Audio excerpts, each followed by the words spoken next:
Welcome to the Business Spotlight series. I am Everardo Resendiz. People know me around here as Coach Ever. I am a certified executive and leadership coach here at Action Coach in Northwest Louisiana. Today, I have Lindsay Steele, the founder, owner, CEO of daycare.com, as my guest. Today, we're going to be talking about her business, the journey to business ownership, challenges, best practices, and share a peek into what it really is like to run and operate a business. If this is your first time on the channel, please be sure to like and subscribe to get notifications when we drop new conversations just like this one. And so, Lindsay, welcome and thank you for being here today. Hi, thank you for having me. Would you share with us a brief overview of your background and tell us a little bit about daycare.com? Hi. So I have lived in Louisiana my entire life. I went to Loyola University and I taught K through 12. I taught kindergarten and second grade. And then I went into private tutoring and I homeschooled different children who weren't doing well in the regular typical K through 12 school environment. So that was kind of my journey before daycare.com. Daycare.com actually started, we were originally developing K through 12 software. And then as we were just plugging in our numbers, looking at different revenue models, we kind of realized that the same solutions we were developing for K through 12 schools could also be applied to daycares, and that it would be a great market to start off with without the bureaucracy and red tape that K through 12 schools have. So we kind of pivoted from there, and then from there we were able to get the daycare.com website and start using that to launch from there. So basically, instead of starting with software, we're launching with the marketplace that we're going to integrate software into. So that's kind of the journey of how daycare.com came about. That's awesome. And so, would you tell us a little bit about daycare.com? What's the mission? What are you guys on about? Yes. So daycare.com, it's actually the website has been around since like the 1990s, but we actually it hadn't really been updated. It wasn't really the prior owner, it wasn't his sole focus. He had other businesses that he was running too. So we kind of struck the deal with him and we took it over and we modernized it. And from there, so basically we remodernized it. We got all of the new daycares. We updated the database so that we currently have all of the state licensed daycares in the country. And we get about 1 million parent users a year. And so right now, parents can go to daycare.com. They can type in their zip code and they will get a list of all of the daycares in their area, all of the state licensed daycares in their area.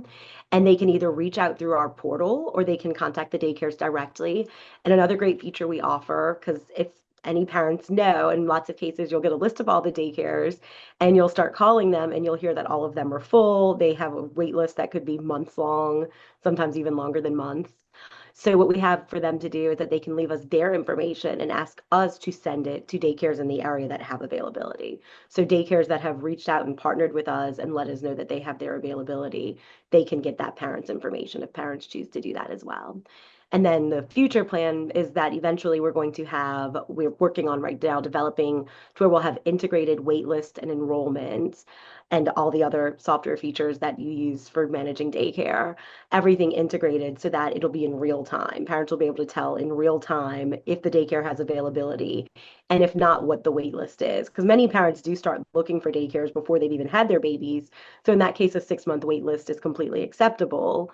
So they'll be able to tell they'll be able to tell and enroll and do everything all in one spot rather than having to make all these phone calls and emails and then have to fill out paperwork for each individual daycare.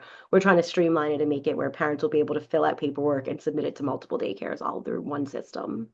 Wow, pretty amazing. And so, since you took over the old website, right? Did they have the same sort of idea, or was it different? That was their model. That's actually, like I said, originally we were going to just do software, and then when we kind of started looking, we thought it would be great to integrate into a marketplace to do all in one. So the original daycare.com was the two-sided marketplace where parents did put in their zip code and get daycares. It just hadn't really been updated. So we went in and updated it, That is amazing. modernized Okay, it, made everything.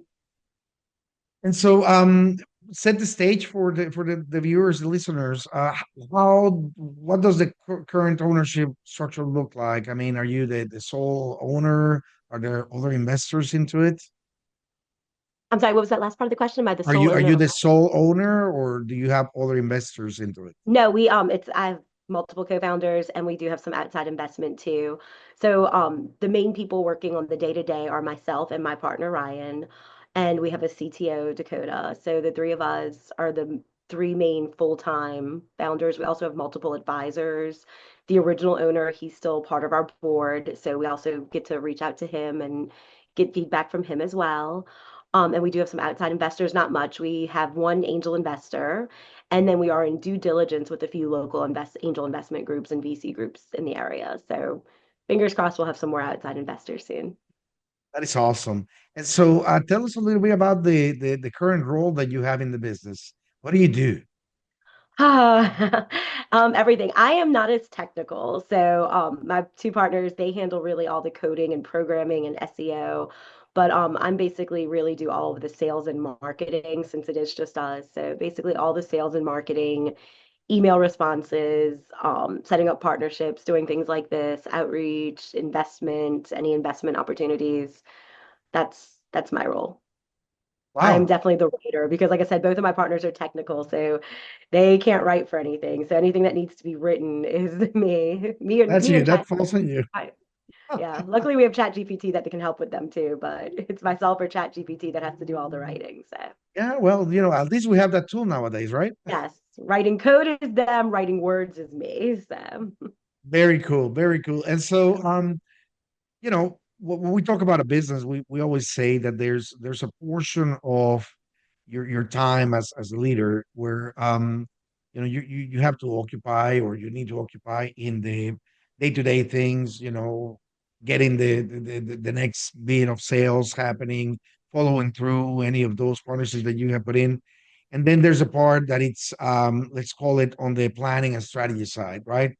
So when you look at your role, how many hours do you spend, or percentage wise in working in the business, in the operations, in the getting things done, and how many on the business, strategy planning, etc.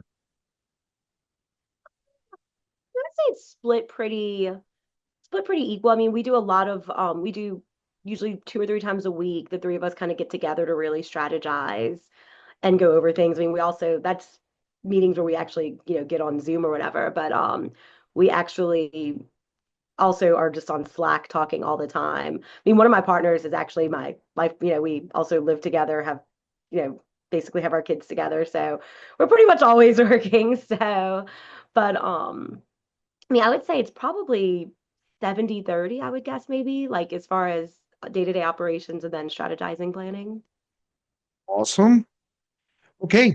And so let's move on to what makes your business so special, right? So, I know that everybody out there that has kids needs a daycare, right? And they are certainly potential users for you. Um, is there a specific, or is there a definition of who makes an ideal client for you? Really, I mean, we're really any daycares at all is our client and any parents looking for childcare. We are really kind of focusing a lot of attention on some of the daycares that have yet to modernize.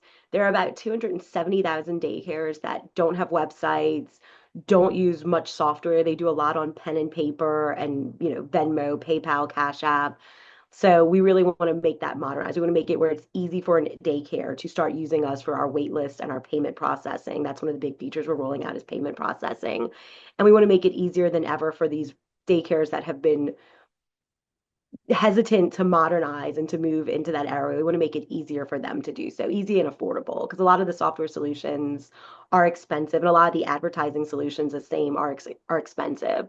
So one thing we've really focused on is making it affordable for some of the smaller daycares to be able to advertise on our platform and eventually to be able to use our software to be able to manage their payments and manage their business and really put time back in their lives too because it's for daycare owners they spend all day taking care of children and then after the children leave they have to go handle all their books and handle their paper and collect the payments and send bills and reminders to parents.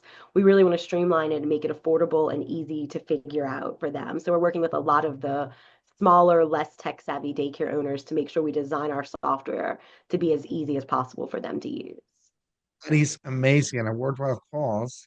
I mean, like any other business, and I'm talking about, on the daycare side, um, we know that they have a service to deliver, and they have all the preoccupations about, you know, liabilities and money coming in and out and paying your employees and doing all these things. So any way that we can to make it easier for them, also allows them to think a little bit further. So good for you. That's an outstanding mission. And so, That's another. I'm sorry. And that's actually another big thing we want to do. If once we have everything rolled out with our software, another big goal is to actually start enabling people to start daycares who don't already have one, because we know there are a lot of people, especially as more people are struggling to find childcare. We know a lot of moms who can't find their own childcare and don't necessarily want to return to the office. A lot of dads do.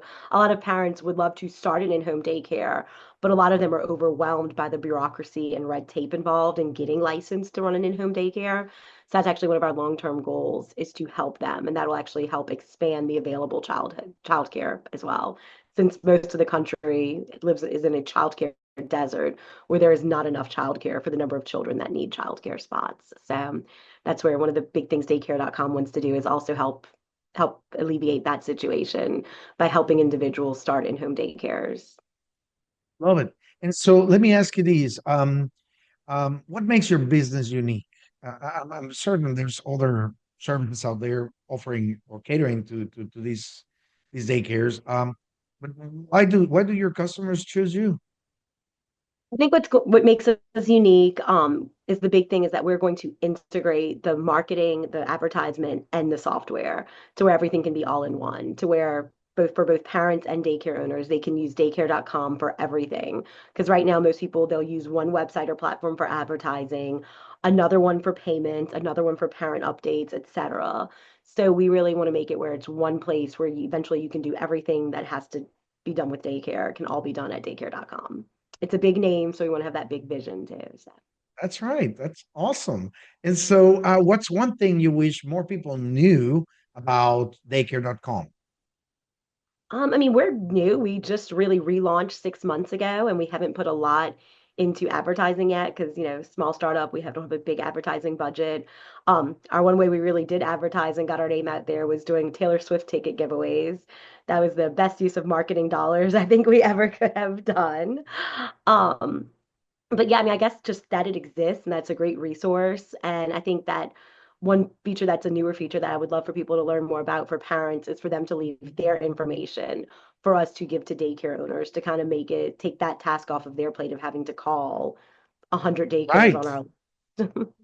Making life easier for people. That is awesome. Well, that leads me into the marketing conversation, which, is something that is vital for every business and often an area many business owners struggle with. And so I'm always curious about what what the businesses do to get the word out there. I mean, is there like a percentage of your monthly sales that you put into marketing? Is it more like we have this big bucket and we're going to use this to try and see what we get? How do you go about defining what strategies to pursue? So when we launched the website, we basically had a bucket, and it was a fun conversation of, okay, are we going to take this money and put it into, Facebook and Google ads and just social media marketing, pay influencers, etc.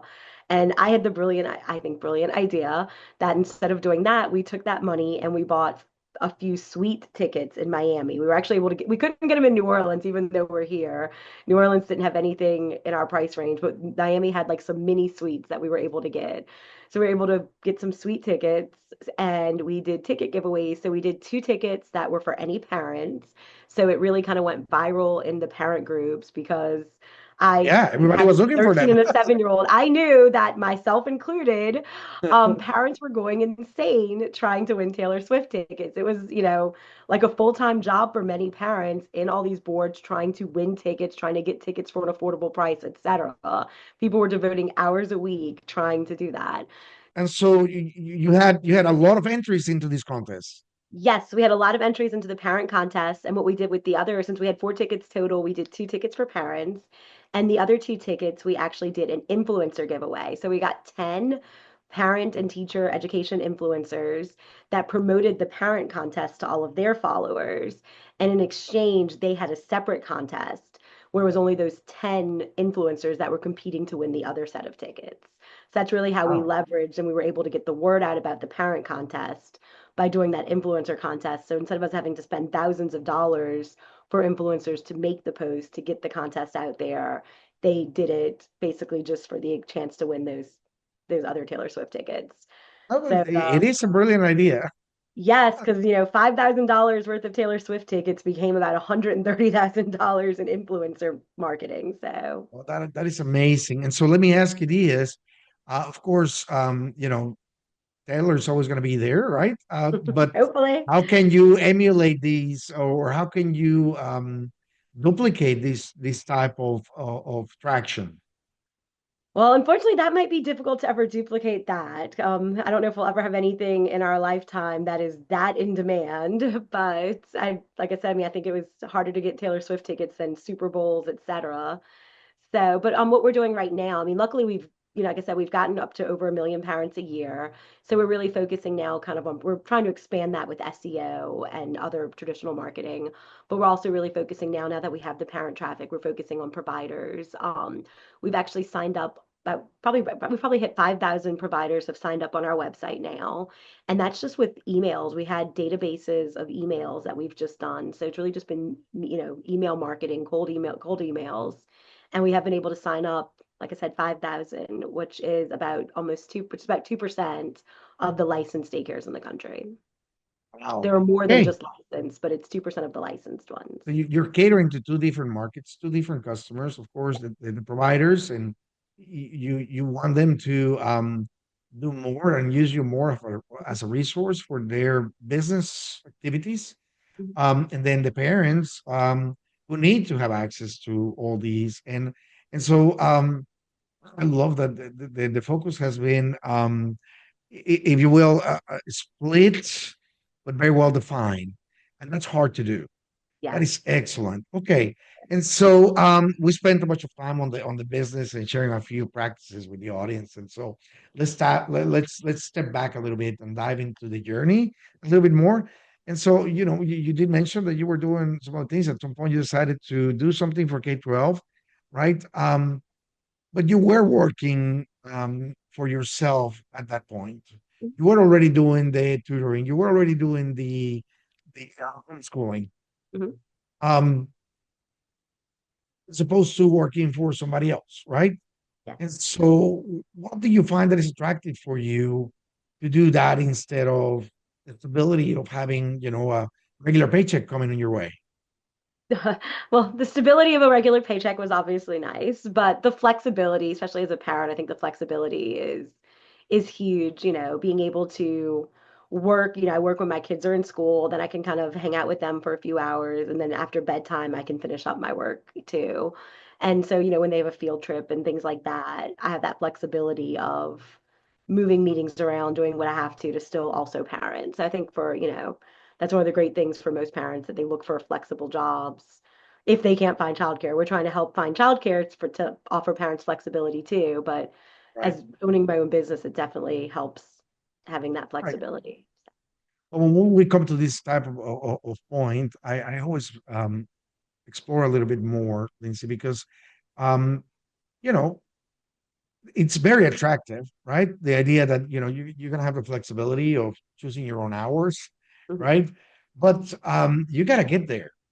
It's not like I suddenly start my own thing and I have all the time in the world to do things my way, right? Mhm. So in a way, I always like to take a veil out and say, it takes something to get there. It's not like you can do this right off the bat. Yes, the flexibility is there, but there's also a certain amount of hours and effort and resources that you have to put into the business. So will you tell us a little bit more about what kind of sacrifices it take to get there? One of the big sacrifices that's one of the downsides of owning your own business is you're never off. You can always take off when you have to, but you're also never off. Like even when we're on vacation, and like I said, it's my partner, and it's funny, my children are very invested in the business. They hear us talk about it constantly. So my 7-year-old can talk about SEO and knows what SEO is, and my 13-year-old will talk about coding, and she knows like the different programming languages we use. So it's very interesting how invested they all are. Luckily, with our children, with our business being daycare.com, it's something that they can really understand and take part in also. But I would say that's definitely the sacrifice is that even when we are on vacation, when we are out doing things, we are almost always, it's difficult for us to stop talking about work. Sometimes they'll even tell us, like, okay, enough talking about work. And so that is definitely a challenge, and that it's very easy to talk about work too much and to never really take off ever. So that's we have to explain that Okay. to the children sometimes. Like, yes, you have the luxury of the fact that, your mom and dad can pretty much always come to you with things that you want us at. But the flip side of that is we are also always working. So it is Right. difficult And it for mom. means long nights sometimes. It Yeah. means, not being able to do some things that other people are easily able to do. Yeah. Hmm. So thank you for sharing that with us. And so as you look at your journey so far, what has been the most memorable roadblock for you or hurdle that you were challenged with and you had to overcome? I think one was definitely convincing my partners who were, not big Swifties to spend our entire marketing budget on the Taylor Swift tickets. They thought I had lost my mind when I brought that up, when I suggested that. It took them, I had to do a lot of research and show them. Like, I actually had them joining some of the Taylor Swift fanatical groups of all the huge Swiftie fans so they could see just how invested and how many of them were parents so that they could see that there was that marketing overlap. They had to see Yeah. how many moms were desperately trying to find Taylor Swift tickets so they could see it's because a lot of people thought, well, yeah, but all the Taylor Swift fans are little kids. It's like, no, no, no. There are grown women who are Taylor Swift fans, and many of them are parents, and then the parents of little kids are desperately trying to get it for their children. So it is a great marketing tool for parents. So I have been amazed at the amount of children that go to those concerts. We're talking about 5, 6, 7 year olds that yeah. are, Yep, one of our winners, she brought her, I think the little girl was 4 and she had a blast. wow. Okay. And so you know, this is difficult. The difficulty is to sell your ideas to your own organization, right? Hmm. And so now looking back, hindsight is always 2020. You say, well, these are the results from it. Um, do you have to use any sort of tools to make it objective for them? Like, we're going to put this money and this is how much we expect to get out of it. Yes, I mean, I did a lot of research into, just how many impressions we would get if we had used traditional marketing. I did a lot of research into the Google and meta ads and just the reach with what we could spend and the reach we would get with that. And then I went and researched and looked up. It was actually interesting. Like I said, I'd been entering a lot of the contests myself, and that's what kind of sparked it is one of the contests I entered, they had just launched and I could see that there were already, it had launched like that day and there were already 500,000 entries. And that's why I was like, wait, this is getting a lot more traction. So I went and looked up. It was actually kind of funny. I was joking. I was waiting for us to win tickets myself too because I went and joined every contest they had around just to kind of research how they were doing it, what platform they were using, what terms they were doing, etc. So yeah, it was actually a lot of research. It wasn't just let's go spend all our money on tickets. I did spend a lot. I joked that for a long time, my entire life was Taylor Swift because I was in all the groups and doing all the things.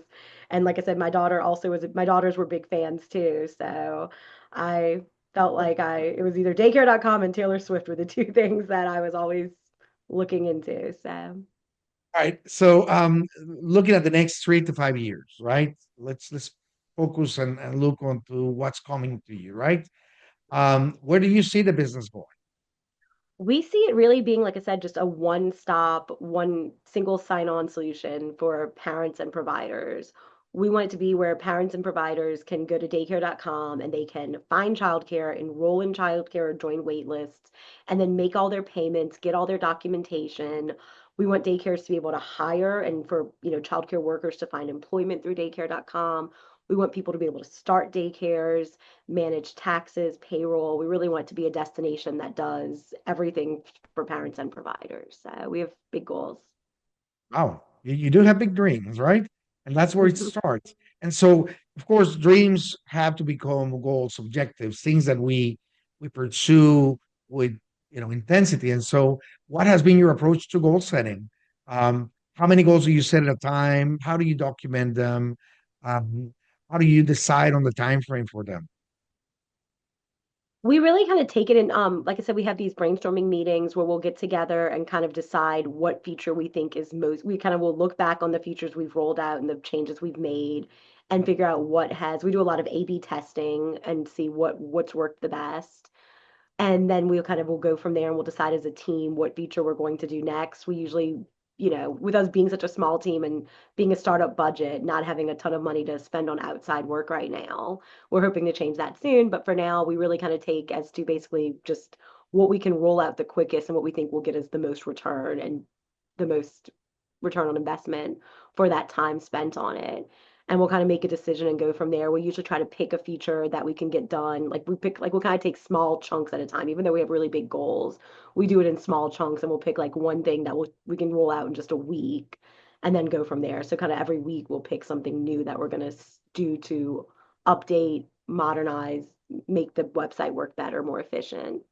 It almost sounds like the business is evolving weekly. It's something new. It's being rolled out Yep. to get to that critical mass Yes. where things will definitely become much bigger and greater. And so, of course, when we talk about the future, we also talk about the team, right? So, what's your approach to the amount of people that you have working with you, and what you're looking to bring on board and develop over there?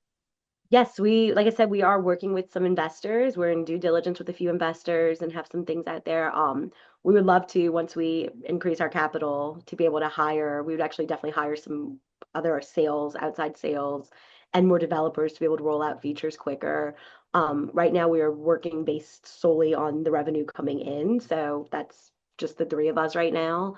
But we are working on getting some outside investments that we can do more hiring.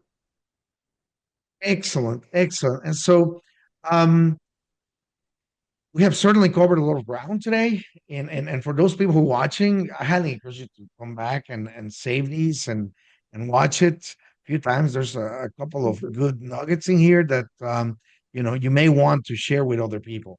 And so as we begin to wrap up, Lindsay, I have a few rapid fire questions. Quick top of head answers for each. Are you ready? Yes. Okay. What is the key to success for you? Stubbornness. We do need that in business. You want to get your idea across, and it's going to take some of that.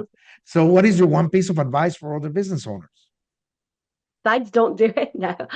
I would say just be flexible. Try not to get into sunk cost fallacy. Even if you've started something and you've gone there, be willing to change. Like we changed our entire strategy from K-12 to daycare and definitely think that was for the best. So even if you've already put a lot of effort into one idea, don't be afraid to pivot. Pivot. Very good. Very good. What is one book that you're reading right now or have read most recently? I just downloaded the Let Them theory. I have not started it yet, but I'll look for it now. And so, if you had to choose only one area of your business you could immediately improve tomorrow, what will it be? finishing up all the features, like I think I would say go ahead and finish up the features and get those out there. All right. And so, before we get into the final question of the day, how can other people learn from you or your company? And I do understand, being that the name is daycare.com, then maybe easy for people to reach. But I'm talking about perhaps people who want to invest in your company. How do they get in touch with you? My email is lindsay@daycare.com. Very easy. They can reach out through the website or they can email me. So, Very, very good. And so, for the last question of today, what do you find is most inspiring for you today? I mean, I really do think we're in an age right now where there are so many female CEOs and entrepreneurs, and I think that's really inspiring. Like I said, I love that my own children get to see that and they're inspired to eventually do that too. There's been a lot of focus on female founders and female run businesses. I think that's been great to see. That is amazing. And so, Lindsay, thank you so much for joining us here today and sharing all these with us. Thank you to the audience for watching and sharing. You never know who you might be inspiring by having them listen to this interview. And so, make it a great day. Until next Thank time. you. Thank you. Bye Bye. bye.